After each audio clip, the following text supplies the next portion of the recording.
Assalamualaikum warahmatullahi wabarakatuh. Perkenalkan, nama saya Krisna Purnika Febriana dari Pendidikan Ekonomi. Di sini saya akan mencoba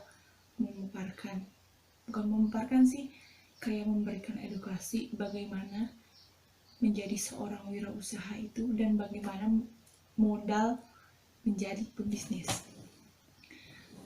Dewasa ini kita dihadapkan pada kenyataan bahwa jumlah wirausaha di Indonesia masih sangat minim dan mutunya belum bisa dikatakan hebat. Mengapa?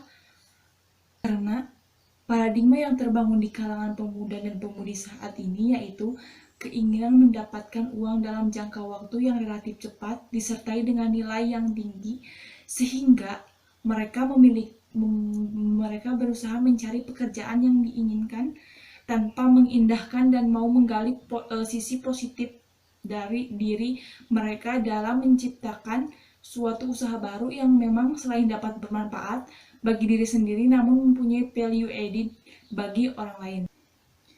Kemudian pasti muncul pertanyaan seperti ini.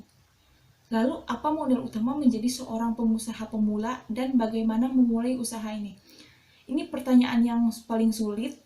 Pertanyaan ini sering muncul dan menjadi sulit karena lingkungan kita belum pro bisnis dan tradisi berwirausaha belum membudaya dalam tatanan sosial kita.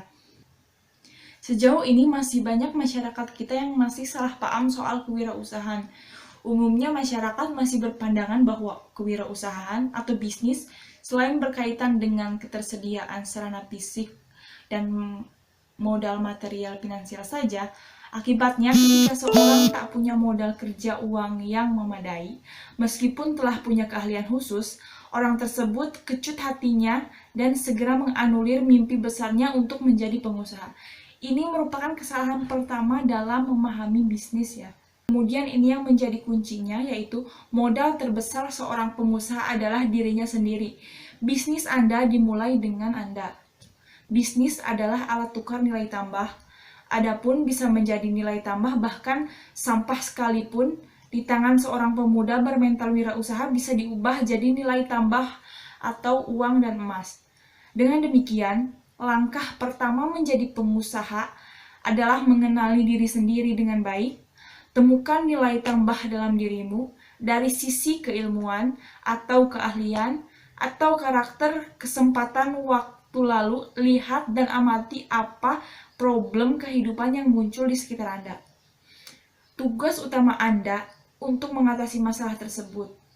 Inilah modal utama seorang pengusaha. Kemudian, seorang wirausaha atau entrepreneur adalah orang yang bersedia dan mampu untuk mengembangkan ide atau penemuan baru menjadi sukses inovasi, sekaligus menciptakan produk dan model bisnis baru yang memberi sumbangan atas pertumbuhan dinamisme industri dan ekonomi jangka panjang.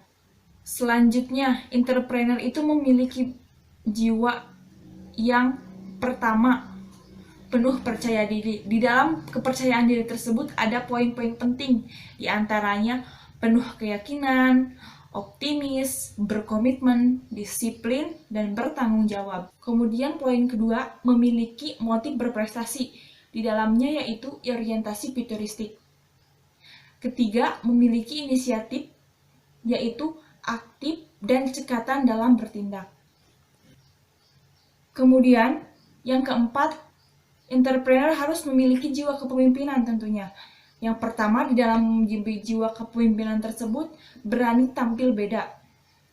Tidak melihat sisi orang lain bahwa kita harus menirukan gaya mereka. Kita harus berani tampil beda. Yang kedua, dapat dipercaya. Yang ketiga, tangguh dalam bertindak. Kemudian yang kelima, dalam jiwa entrepreneur harus berani mengambil resiko, misalnya di dalamnya penuh perhitungan dan menyukai tantangan. Entrepreneur adalah solusi maker. Jadi siapa Anda dan bagaimana Anda ingin diperlakukan. Seperti itu juga orang lain ingin diperlakukan. Ketika Anda senang melihat orang lain maju, bahagia dan ingin nyaman menjalani hidupnya, maka waktu dan energi Anda akan tersedot untuk memikirkan kebaikan orang lain. Itulah mindset hakiki dari setiap bisnis.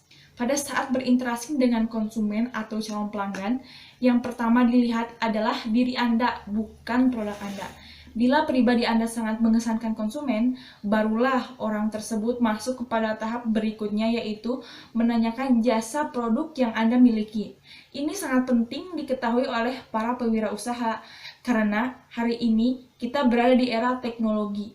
Setiap saat, konsumen bisa memesan produk atau jasa apapun melalui ponselnya atau membeli di pasar maya. Dengan demikian, jangka awal memulai usaha adalah memastikan adanya hubungan antara diri Anda dan perusahaan Anda. Nah, sedapat mungkin seorang pengusaha pemula harus menemukan hubungan dirinya dengan bisnisnya. Lebih ideal lagi bila pengusaha tersebut menjual hobinya atau passion yang menjadi produk atau jasanya unik dan mempunyai ciri khas masing-masing yang berbeda dari produk orang lain. Dan yang terakhir, usahakan menyelaraskan tujuan pribadi dengan tujuan bisnis dengan mintalah dukungan kepada keluarga Anda. Pada tahap merintis usaha, kekayaan terbesar seorang pengusaha pemula adalah waktu dan dukungan keluarga serta kepercayaan pada impiannya. Terima kasih. Assalamualaikum warahmatullahi wabarakatuh.